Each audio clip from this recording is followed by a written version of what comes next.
Hi everyone, my name is Sara and this is my first video doing a video about my anxiety and my depression, which I never talk about too much because I hate it and people don't understand it, and so many people out there don't get it, and so they make fun of it, they call us weak, they call us names because they don't understand, which is ignorance, so that's fine. I'm not mad at them. I wish nothing but the best for everyone, and I hope that one day they will understand. Because for me, it's debilitating. It's horrible. It's not a way of living, it's a way of surviving. And so here I am in my mother's house. I've hit rock bottom.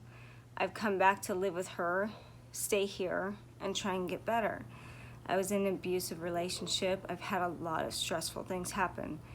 I was taking a benzodiazepine, which isn't good.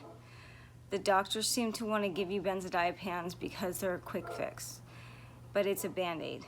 Once you start taking benzodiazepines and you get off of them, which, by the way, is the second hardest drug to get off of in the world, next to alcohol.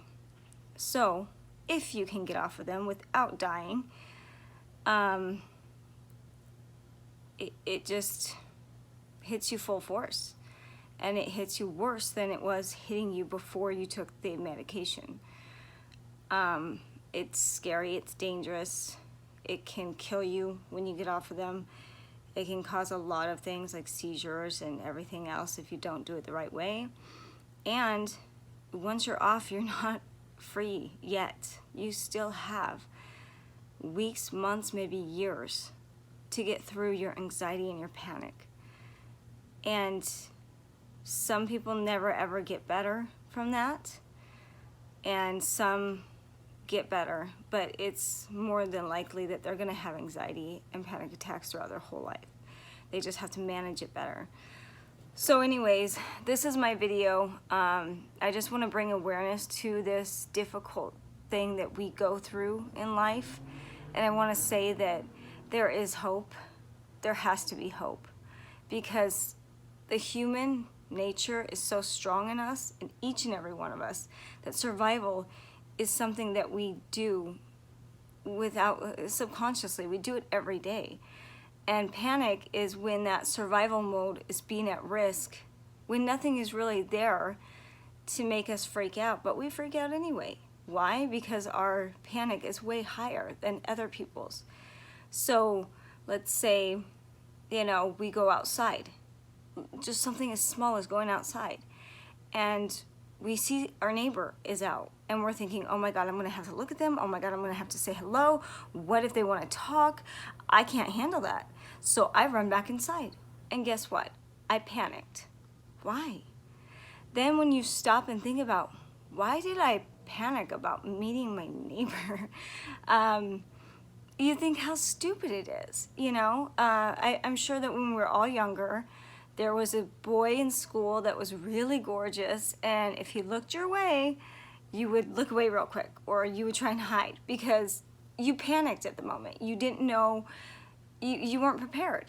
Well, life sets you up for everything that we're not prepared for, and we have to learn how to prepare for it. I obviously am struggling with that very hard. I have not worked in about 5 years. It's very hard to hold down a job when you have anxiety, because you cannot sleep at night. When you don't sleep, your anxiety gets worse, and then you go to work and you have a panic attack and you have to go home. People don't understand this, especially your coworkers.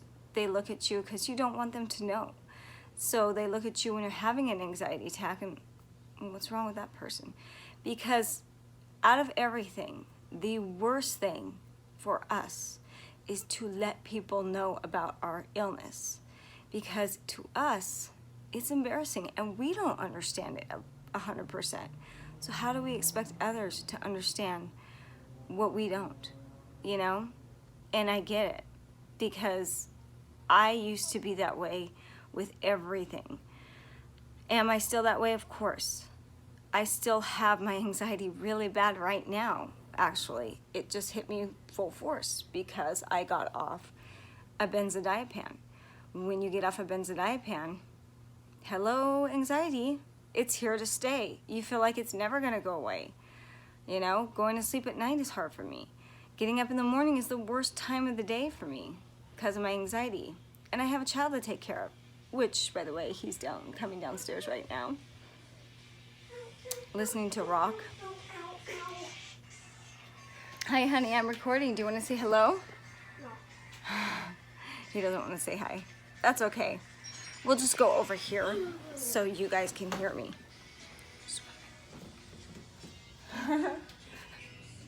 He waved. So anyways, yes, anxiety is debilitating. It sucks your soul dry. It takes away your daily life. It takes away everything that you are as a person, and it ravages your life. And the only way to get it back is to fight. But it's mental. So you have to mentally fight for what you want in life, which is so hard because you're fighting yourself. You know, it's not like you're going to work and you have a coworker that bothers you and you have to deal with that person. No, you have to deal with yourself, and you have to deal with your biggest, darkest secrets. And sometimes we may not know all of them. We may not know what triggers us, but we have to find out. If we don't, it's not going to get any better, and I know this. So my biggest, darkest secrets are probably my bad choices in life. It was all the choices I've made, and it's hard to sit there and recognize your choices and say, they were my fault. I've been blaming others for so long, but now I'm gonna turn and look at myself and say, it's been my fault. I chose to do the wrong things, and within those choices, there were bad repercussions. And since then, I have to confront these things, fix them if I can, or fix myself to quit blaming myself and quit running scenarios through my head. So that's what I'm trying to do right now.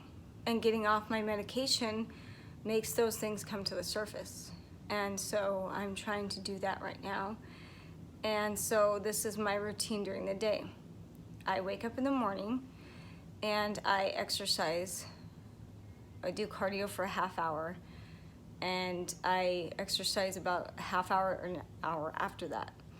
And I work out at home because, like I said, I just had a really bad breakdown. So I decided to work out at home because whenever I would go to the gym or anything, I'd have to leave because my anxiety was so bad. I couldn't concentrate. So I knew I had to physically be fit, since that helps anxiety. Number one thing that helps anxiety is exercise. I'm sure that we all get sweaty, clammy hands. We get that racing heartbeat. We get dizzy. Well, exercising releases great serotonin levels that make you feel better. Also, it calms down those anxious feelings because you're exerting yourself, helps you sleep better at night. There's a lot of great pluses for exercising. Just make sure that you are physically healthy and you're not pushing yourself too far. And I would definitely talk to a doctor before doing any strenuous activity. But yes, exercise in any way. Swimming for me is my number one best exercise when I have anxiety. Swimming takes all my anxiety away. Literally, it's like 2% when I'm swimming. I love it. I love water, but I live in a desert, so I don't have that option here. So I have to figure out something else to do. So anyways, I wake up, I eat, and then I exercise. Food is very detrimental to me. I know a lot of people out there diet.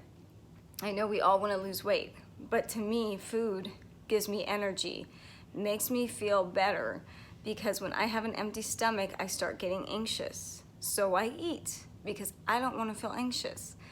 And I try and eat healthy. You know, that doesn't always work. But if you stick to a good way of eating, let's say you plan out your food every day, your body will get used to it.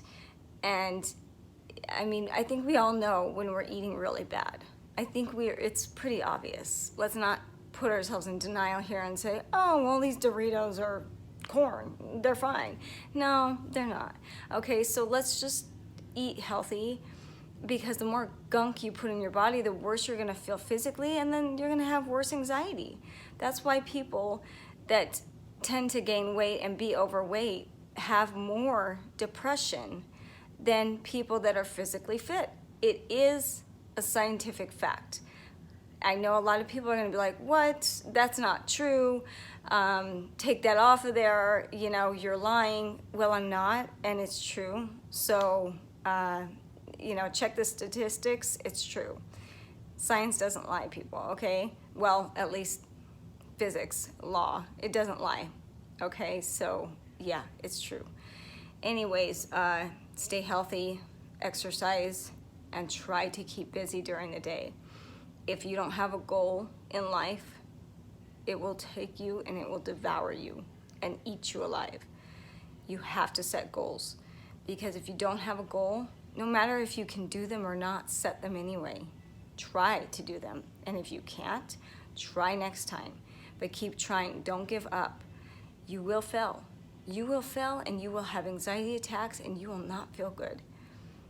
I'm failing right now, but my goal is to get better. No matter how long it takes, no matter what I have to do, I will get better and I will conquer this. Why? Because I can't not live. I have to live. I can't just survive. Surviving is not an option for me. I have to thrive. I have a 9-year-old son, and he is my life, and he needs me, and I need myself. So we all have to survive in this world. We all have to thrive and live. And I'm here with you. I understand 110% what everyone is going through with anxiety and depression. If anyone has a question, ask me. I lived this life for a very long time. Probably most of my life, or all of it. I don't know, I'm not sure. But I'm pretty sure I've had it since I was a little kid. And why? There's so many explanations why I have it. But that's not the point. The point is, how do I get better from it? And I'm preaching to the choir, because right now I'm at a really low point in my life, but I'm not gonna let it take me over. I'm not gonna let it win. It's not gonna win. I was in the ER last night because my heart rate was so high that I had to go to the ER. And why was it so high? Because I was panicking for 2 days in a row. Think of a panic attack that lasts 2 days. Not fun. But it happened, and I lived. I didn't die. Why? Because it's a panic attack. It's not gonna kill me. It's only going to make me freak out. So up here controls right here. This has to calm down in order for this to calm down. That's the main thing about panic attacks. You have to calm your mind to get your body to relax. Do Tai Chi, do yoga. I hate yoga, but do yoga. I don't like it, but it's okay. It's a good thing to do. And also, just hang in there. You're not alone. I'm here. I deal with it. And you're not alone. I totally understand. And number one, you're not crazy. You're not crazy. Even though people want to say, oh, you're crazy, you're this, you're that. No, you're not. You are just extra sensitive to certain things that your mind is extra sensitive to, so you have to learn how to control it. Some people have filters, and it's very hard for them to break through those and feel like we feel. We have extra high emotions. We're extra sensitive. There's nothing wrong with that. We're very caring people. We have a lot of feelings and emotions. Feel, let those emotions come through, but learn how to control when you are overacting on them and your mind is racing. Okay, everybody, my name is Sara Merritt. Goodbye.